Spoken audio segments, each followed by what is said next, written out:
In the name of Allah who is the most beneficent and merciful.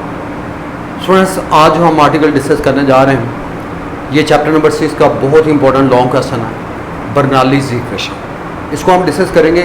ये students it is the fundamental equation in fluid dynamics that relates pressure, speed and height. इसको हम discuss करेंगे। Look at the definition है students. For an ideal fluid, the sum of pressure, kinetic energy per unit volume and potential energy per unit volume is constant. It is termed as Bernoulli's equation, P plus half rho v square। यानी इस definition को हम mathematically यूँ लिख सकते हैं, P plus half rho v square plus rho gh and it is equal to constant. Look at the definition again here. For an ideal fluid, students ideal fluid वो होता है जो इनकम्प्रेसिबल हो, नॉन विस्कस हो and steady flow हो। The sum of pressure, kinetic energy per unit volume and potential energy per unit volume is constant.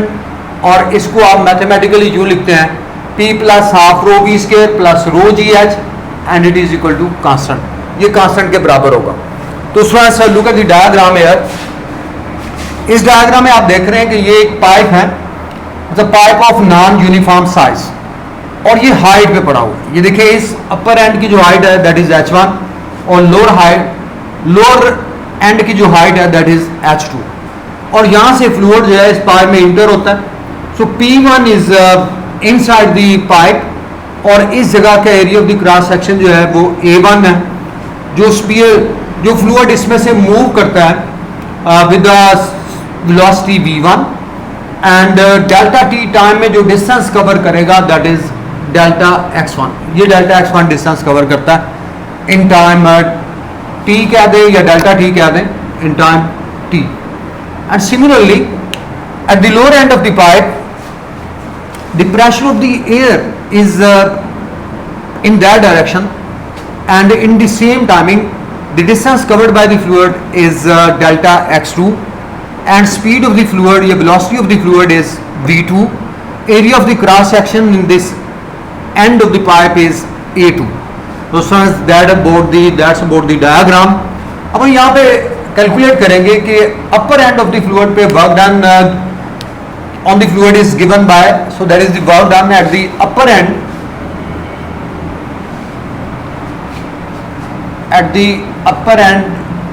of the fluid at the upper end of the pipe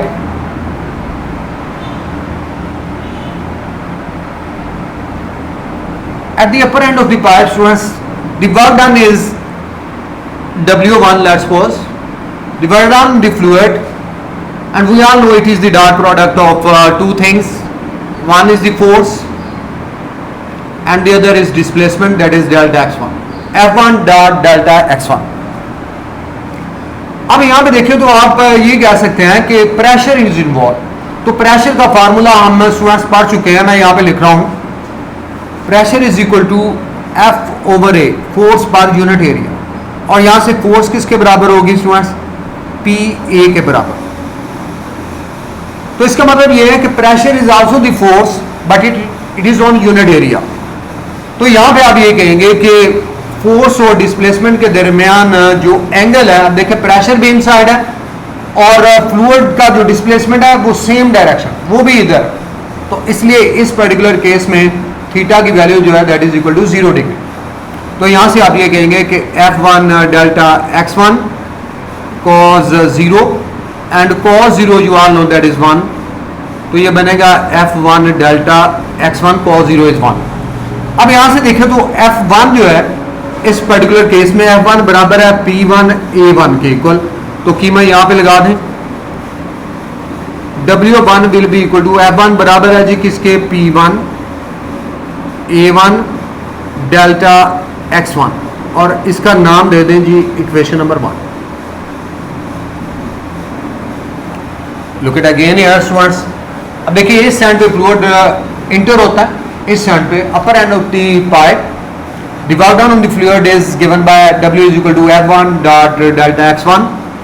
अब pressure भी एक force है but in unit area, और यहाँ से आप ये कहेंगे कि प्रेशर भी इनसाइड है और डिस्प्लेसमेंट भी इधर है, तो सिंपल सी बात है इन दोनों के दरमियान जो एंगल है that is 0, cos 0 is 1, F1 delta x1, और यहाँ से W1 will be equal to P1 A1। देखिए F1 किसके बराबर है, P1 A1 के, तो P1 A1 delta x1, so that is the work done on the fluid at the upper end of the pipe, and similarly at the lower end of the pipe, at the lower end of the pipe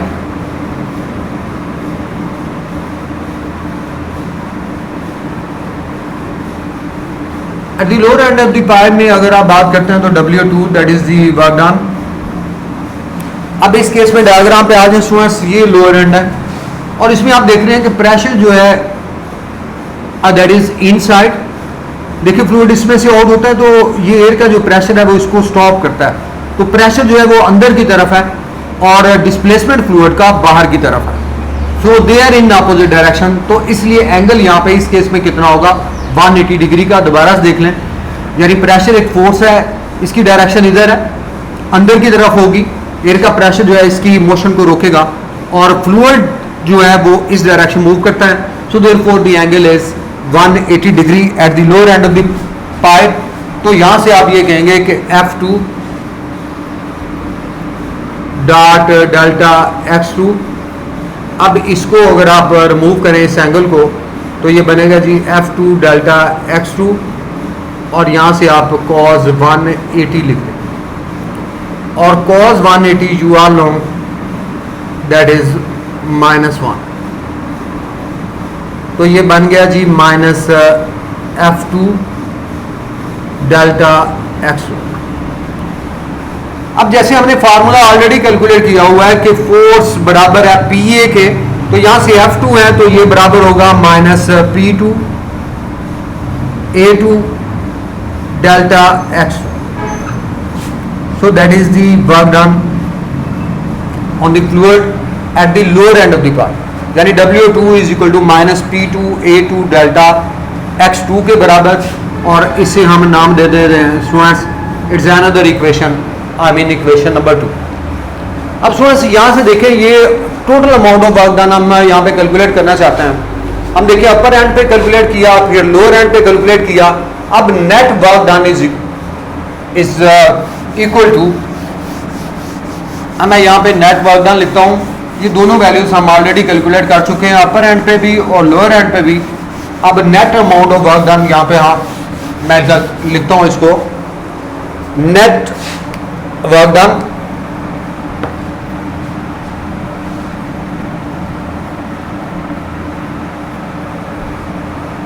net work done students किसके बराबर होगा, students आप दोनों को जमा करेंगे, ये देखिए W1 है आपके पास, W1 is equal to P1 A1 delta x1, और इसी तरह यहाँ पे भी W2 बराबर है किसके, W2 बराबर है जी minus P2 A2 delta x2। इन दोनों को आप ऐड कर दें तो यहाँ से आप ये लिखेंगे कि W1 प्लस W2, इनकी वैल्यू लिखेंगे तो W1 बराबर है जी P1 A1 डेल्टा x1 और W2 बराबर है minus P2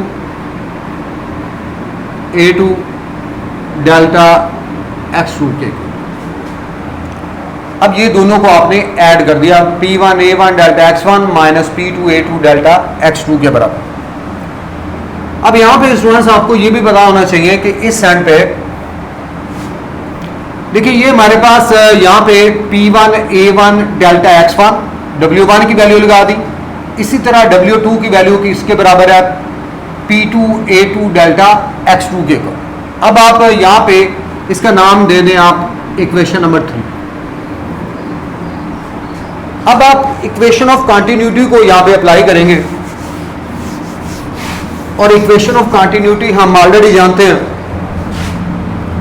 equation of continuity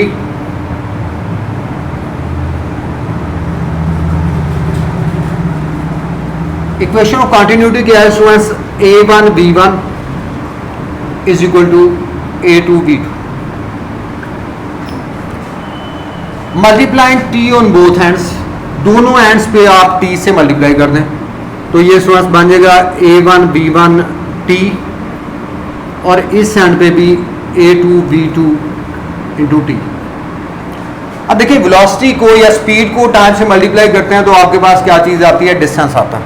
तो इसका मतलब ये है कि A1 x1 आ गया यहाँ पे भी, और यहाँ से A2 और इसकी जगह पे V2 इंटू टी, ये भी x आ गया। तो इसका मतलब ये हुआ कि इस पर्टिकुलर केस में ये आप जानते हैं कि यहाँ पे हमारे पास area into distance, area into distance ये किसके बराबर होता है स्टूडेंट्स, वॉल्यूम के बराबर होता है। और इसी तरह ये भी area into distance that is equal to volume, तो यहाँ से ये वॉल्यूम के बराबर आ गया। A1B1T it is also equal to the volume, A2B2T and it is also equal to the volume. ये वॉल्यूम ऑफ द फ्लूइड, तो ये इसके बराबर है। तो यहाँ से आप इस साइड पे A1B1T, A1 into distance, area into distance, और यहाँ पे भी area into distance that is equal to volume.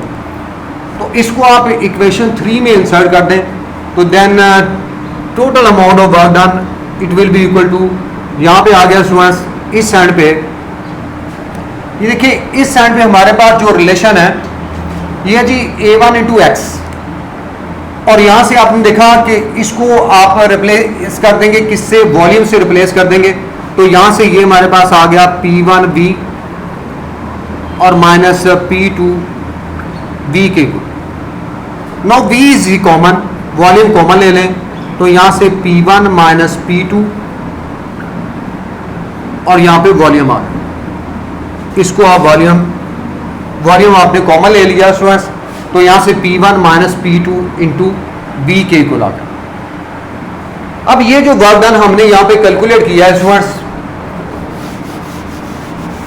ये वर्क डन जो हमने यहाँ पे फाइंड आउट किया है, इस amount of work done it does two things, यानी ये वर्क डन जो है ये दो काम करता है, यानी it is converted in two parts. One part is equal to change in kinetic energy. अब देखिए फ्लूइड इसमें से मूव कर रहा है, तो इसका मतलब ये हुआ कि यहाँ पे वेलोसिटी कुछ और है और इस जगह पे वेलोसिटी की वैल्यू डिफरेंट है, तो clearly there will be change in kinetic energy. तो यहाँ पे जो काम हुआ था ये total amount of work done इसके टू पार्ट्स में कन्वर्ट हो गया।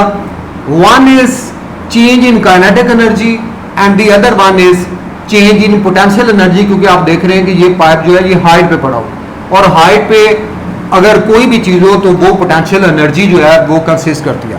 तो यहाँ से आप ये कहेंगे कि that is the amount of work done and it will be equal to delta K E plus delta P, change in potential, delta K plus delta P. अब यहाँ पे आप इनकी वैल्यू लिख दें, तो देखिए चेंज इन काइनेटिक एनर्जी हम जानते हैं क्या होगी, final kinetic energy minus initial kinetic energy, तो ये बनेगा जी half M mass of the fluid वो सेम रहेगा, constant value half M V1 square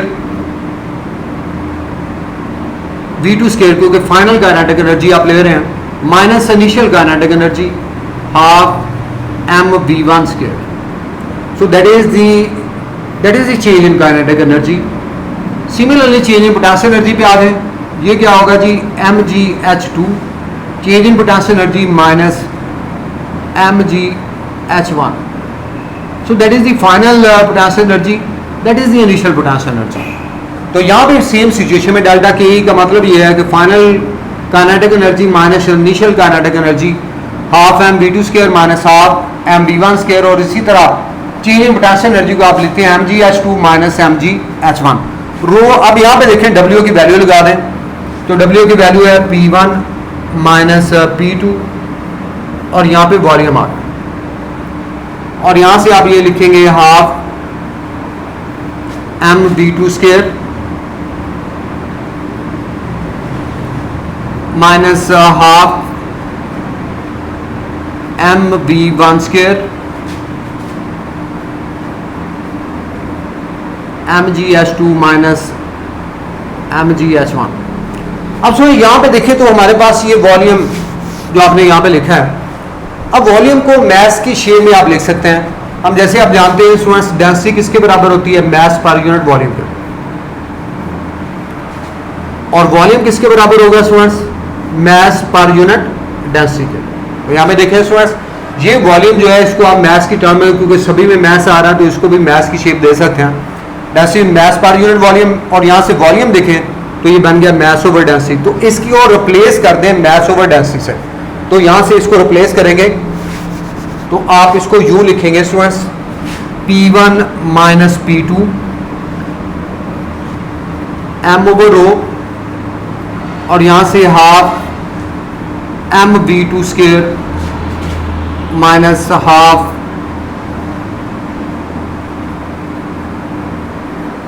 MgH2 minus MgH1। अब यहां पे देखिए तो m जो है ये सभी में कॉमन आ रहा है, तो इसको आप डिवाइड कर दें किससे? मैस से, डिवाइडिंग बाय m। तो यहां से ये बराबर हो जाएगा जी P1 माइनस P2, और डेंसिटी जो है ये बड़े में आप देखिए मैस यहाँ पे डिवाइड कर दिया, मैस खत्म हो गया, और डेंसिटी से आप इसको 1 ओवर डेंसिटी को इससे मल्टीप्लाई करें तो यहाँ पे डेंसिटी जो है वो बटे में आ रहा है। तो यहाँ से आपके पास हाफ V2 स्क्वायर, क्योंकि मैथ से आप डिवाइड कर रहे हैं, half V1 square plus GH2 minus GH1, यानी आपने मैथ से डिवाइड कर। अब स्टूडेंट्स ये जो डेंसिटी है इसको क्रॉस मल्टीप्लाई कर दें, तो जब इसको क्रॉस मल्टीप्लाई करें, मैं यहाँ पे ऊपर लिख रहा हूँ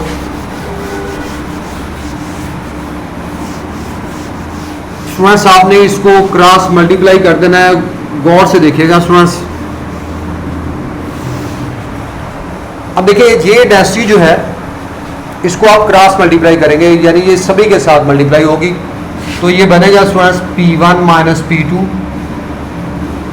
is equal to half rho V2 square minus half rho V1 square plus rho GH2 minus rho GH1, यानी रो GH2 माइनस रो GH1। अब स्टूडेंट्स आपने अब जो सी इधर नेगेटिव टर्म्स हैं उनको आप इधर शिफ्ट कर लें, और ये नेगेटिव उधर जाके पॉजिटिव बन जाएगा, तो ये आपके पास ये रिलेशन आएगा P1 plus half rho V1 square plus रो GH1। ये देखिए इधर माइनस है तो इधर आके क्या हो गया? प्लस हो गया। और इसी तरह ये P2 इधर नेगेटिव है तो इधर आके ये प्लस हो जाएगा, P2 plus half rho V2 square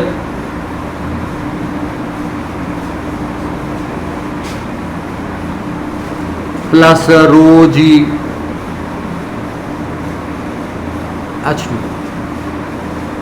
यानी देखिए 1 वाली टर्म्स को आप इधर शिफ्ट कर दिया और 2 वाली टर्म जो है वो आपने दूसरे हैंड पर। देखिए P1 इधर एज इट इज रहा, और इसी में देखें तो ये नेगेटिव है इधर आके पॉजिटिव बन गया, रो GH1 इधर नेगेटिव है इधर पॉजिटिव बन गया, P2 ये इधर नेगेटिव है इधर आके पॉजिटिव बनेगा, और इसी तरह ये plus half rho V2 square और यहाँ से रो GH2। अच्छा याद होगा कि इक्वेशन ऑफ कंटिन्यूटी में हमने पढ़ा था, हमने ये कहा था कि A1 B1 is equal to A2 B2, और इसका मीनिंग क्या था? AB is equal to constant. तो यहाँ पे देखें ये सारी 1 वाली टर्म ये बराबर किसके हैं?